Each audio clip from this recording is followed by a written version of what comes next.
नमस्कार मंडळी, श्री स्वामी समर्थ सर्वांचं नवीन एका व्हिडिओमध्ये स्वागत आहे। तर श्रावण महिन्यातील दुसरा सोमवार आलेला आहे। तर 24 ऑगस्टला दुसरा सोमवार आहे आणि त्याच दिवशी भागवत एकादशी पण आहे। तर आता बऱ्याच जणांना असा प्रश्न पडलेला होता की पहिल्या सोमवारी काही जणांना पूजा करता आली नाही।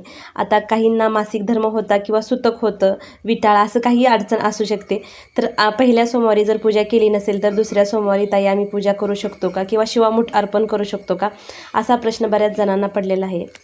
पहिल्या सोमवारी जर तुम्हाला पूजा करता आली नसेल काही कारणांमुळे तर तुम्ही दुसऱ्या सोमवारी नक्कीच पूजा करू शकता। पण आपल्याला दुसऱ्या सोमवारी शिवामूठ ही तीळ अर्पण करायची आहे। तर असं नाही की आता पहिला सोमवार माझा राहिलेला आहे तर मी दुसऱ्या सोमवारी तांदूळ अर्पण करू शकते का, कारण पहिल्या सोमवारी आपल्याला तांदळाची शिवामूठ होते। तर तसं काही करायचं नाही, आपल्याला पहिला सोमवार गेलाच, पण दुसरा जो सोमवार आहे तर दुसऱ्या सोमवारी आपल्याला तीळ अर्पण करायचे आहेत। तर तीळच आपल्याला शिवामूठ अर्पण करायचे आहे, तांदूळ आपण अर्पण करायचे नाहीत। साधी सोपी अशी पूजा मांडणी तुम्ही करू शकता। देवघरात जागा असेल तर तिथंच करा किंवा बाजूला करता येत असेल तर तिथं करू शकता। तर पाट घेतला होता, पाटावरती कापड अंथरून घ्यायचं, तुमच्याकडे पांढरं कापड असेल तर ते अंथरून घेऊ शकता।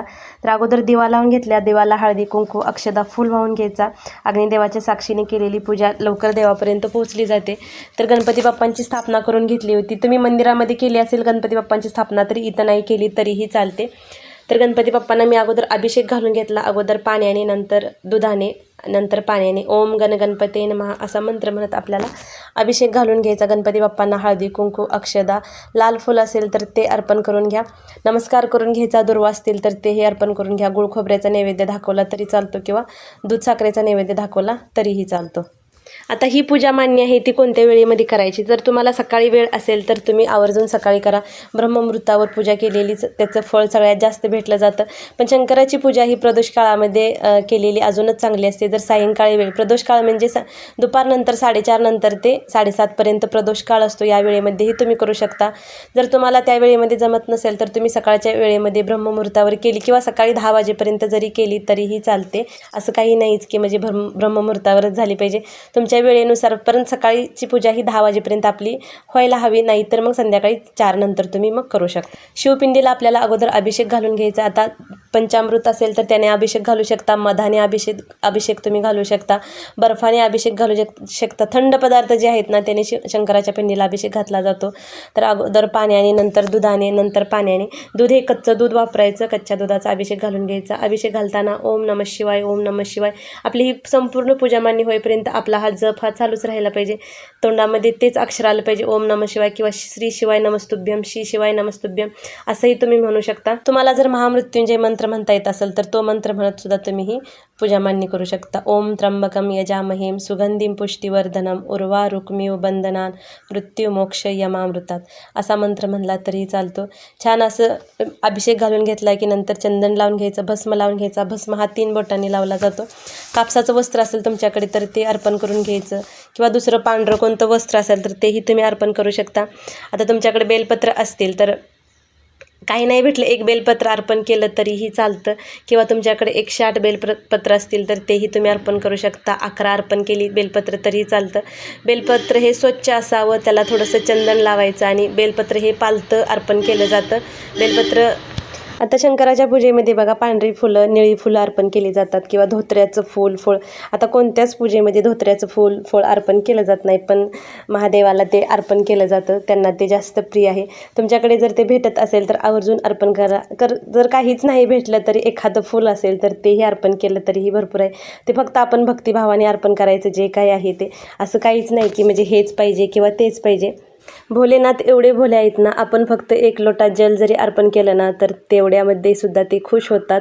त्यांना दिखाव्याची किंवा याची अशी काहीच गरज नाही, हेच पाहिजे किंवा तेच पाहिजे। फक्त जे काही कराल ते मनापासून करा आणि काहीच करता आलं नाही तर फक्त नामस्मरण तर तुम्ही करू शकता। आता तुम्हाला जर दुसऱ्या सोमवारी सुतक असेल किंवा मासिक धर्म असेल तर तुम्ही फक्त नामस्मरण केलं तरीही चालतं, पूजा नाही झाली तुमच्या हातनं किंवा घरातील दुसऱ्या व्यक्तींकडून तुम्ही करून घेतली तरीही चालते। सुतक असेल तर आपण करू शकत नाही, पण मासिक धर्म असेल तर घरातील दुसऱ्या व्यक्तीकडून करून घेतली तरी चालते। आपण फक्त दिवसभर नामस्मरण करायचं।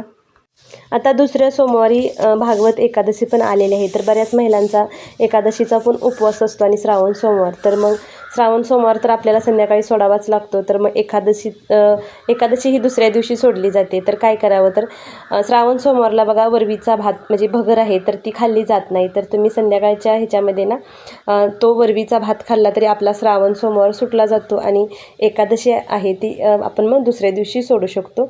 तसं केलं तरीही चालतं. आता ही फुलं आहेत ती मी असंच डेकोरेशनसाठी साईडला लावलेली आहेत. असावीच असं काही नाही, फक्त छान दिसतं, थोडंसं प्रसन्न वाटतं. माझ्याकडे होती म्हटल्यानंतर मी ती अर्पण करून घेतली होती. पण महादेवांना फक्त पांढरी फुलं अर्पण केली तरीही चालतात. दुसऱ्या सोमवारी आपल्याला शिवामूठ तीळ अर्पण करायचे आहेत. पण तीळ हे शक्यतो पांढरे तीळच वापरावे, काळे तीळ वापरू नये. तर पांढरे तीळ आहेत ते स्वच्छ निवडून घ्यायचे. तिळामध्ये कोणती कचरा वगैरे घाण वगैरे नसावा, तर ते स्वच्छ निवडलेले असावे. आणि तीळ हे मूठ भरून असे घ्यायचे असतात, तर अगदीच थोडे असे घ्यायचे नाहीत. आणि शिवामूठ ही नेहमी ओली करून अर्पण केली जाते, कोरडी शिवामूठ अर्पण करायची नसते. आता महादेवांना तुम्ही दूध साखरेचा नैवेद्य दाखवू शकता किंवा काही फळं असतील तर ते त्याचाही नैवेद्य तुम्ही दाखवू शकता. तीळ घेतले होते, स्वच्छ करून घेतले होते तर ते मुठीमध्ये घ्यायचे, आपल्या मुठीमध्ये जेवढे बसतात तेवढे. आणि मुठी आपल्याला 3 वेळा अर्पण करायची असते, एकदाच अर्पण करायची नाही. तर थोडंसं त्याच्यावरती पाणी घालायचं आणि ओली करायची, किंवा तुम्ही प्लेटमध्ये घेऊनसुद्धा अगोदर ती ओली करून घेऊ शकता आणि नंतर मग अर्पण केली तरीही चालते. तर धूप दीप लावून घ्यायचं, आरती करून घ्यायची आहे आपल्याला. शिवामूठ अर्पण करत असताना आपल्याला एक मंत्र म्हणायचा आहे. तो मंत्र असा आहे की शिवा शिवा महादेवा माझी शिवामूठ ईश्वरा देवा, सासू सासरे दीर जावा ननंद भावा, भ्रातरा न आवडती आवडतीची कर रे देवा. असा हा मंत्र म्हणत आपल्याला ही शिवामूठ आहे ती 3 वेळा अर्पण करून घ्यायची आहे. आपण जी ही मूठ अर्पण करतो ना, तर ती दुसऱ्या दिवशी आपल्याला ते तीळ आहेत ते सुकवून घ्यायचे आणि त्याच्यामध्ये थोडेसे अजून तीळ घालून ना आपल्याला ते दान करायचे असतात. शिवामूठ ही दान केली जाते. त्याच्यातले थोडे तीळ आहेत ते आपल्या किचनमध्ये ठेवायचे आणि बाकीचे आहेत ते आपण एखाद्या गरीब व्यक्तीला ते दान करून घ्यायचे. शिवामूठ अर्पण करून झाल्यानंतर आपल्याला आरती करून घ्यायची. तर अगोदर आपण गणपती बाप्पांची आरती करून घ्यायची आणि नंतर आपल्याला शंकराची आरती करायची आहे. तर धूपदीप लावून घ्यायचा, छान अशी आरती करायची, नैवेद्य दाखवून घ्यायचा. आणि सायंकाळच्या वेळी उपवास सोडायच्या वेळी ही महादेवांना दही भाताचा नैवेद्य दाखवला जातो. तर तुमच्याकडे भाजीपोळी चपातीचा नैवेद्य दाखवत असतील तर त्याचा दाखवू शकता, किंवा बऱ्याच भागामध्ये दही भाताचा नैवेद्य दाखवला जातो. तर तुम्ही ज्याकडे दाखवत असतील तर तुम्ही तोही दाखवू शकता. नैवेद्य दाखवून घ्यायचा आणि नंतर मग आपण उपवास सोडायचा. तर अशी ही साधी आणि सोपी अशी पूजा मांडणी तुम्ही देवघरात करू शकता किंवा देवघराच्या बाजूला केली तरीही चालते. आणि जेवढं जमल तेवढं तुम्ही नामस्मरण करू शकता. शिवलीलामृत अध्यायामधला 11वा अध्यायाचं पठण केलं तरी चालतं, किंवा शिवचालीसीचं पठण करू शकता. जे काही तुम्हाला जमत असेल तर ते करू शकता. काहीच नाही करता आलं तर ओम नमः शिवाय या साध्या आणि सोप्या मंत्राचा मंत्र जाप केला तरी चालतो. आणि या दिवशी एकादशी असल्यामुळे आपल्याला श्रीकृष्णांची पण सेवा करायची आहे. तर त्यांना पण अभिषेक घालून आपल्याला ओम नमो भगवते वासुदेवाय या मंत्राचा मंत्र जप पण करायचा आहे. तर हर हर महादेव.